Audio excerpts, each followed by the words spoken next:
You just have to love it when you got a big old thing of tail like this. Okay, now when it comes to pressing, there's all different schools of thought. When I am piecing, I like to press so that the seams kiss each other and then I can pin them and line them up. Sue suggests different ways. That's one of them. The other is to open the seams so that it's less lumpy.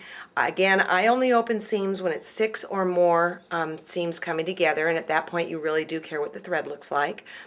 And or the other is to press to the dark. That's probably how you'd be taught in your first class.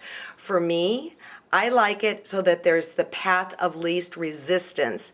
So I think in this one I'm going to actually have to lay it out and see how I'm going to want to press it. But let's talk about your pressing surface first, okay? When you're pressing piecing, you want a really firm surface. You don't want something squishy because it could distort the pieces. So number one, really firm. Applique is a whole other thing, but we're talking about piecing. Okay, because these are half square triangles, there are no bias edges, so we don't really have to worry about how we come at this. But I do usually press with the pretty side up because then I have less of a chance of pressing a tuck in. So if I press it upside down, I have a chance of pressing a tuck. Now, I just figured out while I was setting up the camera that for these star points, I'm going to want 4 of them going towards the dark. This is how I want to do it. 4 going towards the dark and 4 coming towards the light. And then when they kiss up in the middle, they're going to be just fine. So let me do that. Also, people ask about steam. I often do have steam in my iron, and I'm very careful to never hit bias edges. I think that if you think there's going to be biases involved, then you do not want to use steam. Okay, let's take a look here. These are ultimately going to get sewn together, and if I go like this, then you can see here, let me get a thing, they kiss up to each, hold on, this is odd for me to try and figure out where to hold this. Woo!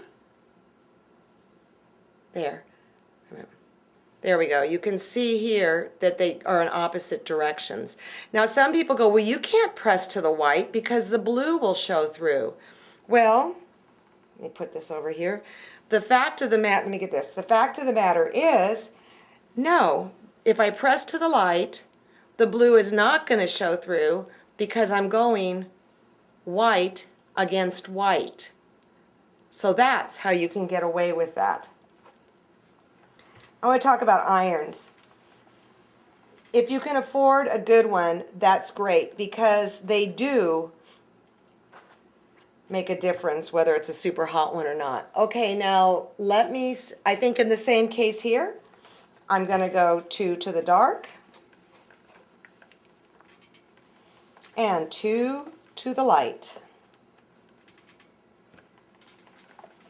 So whenever I'm making a new block, what I do is I figure out how it will best fit together, and that is how I press it. Okay, up next I'm going to lay this thing out and see what we've got ourselves into.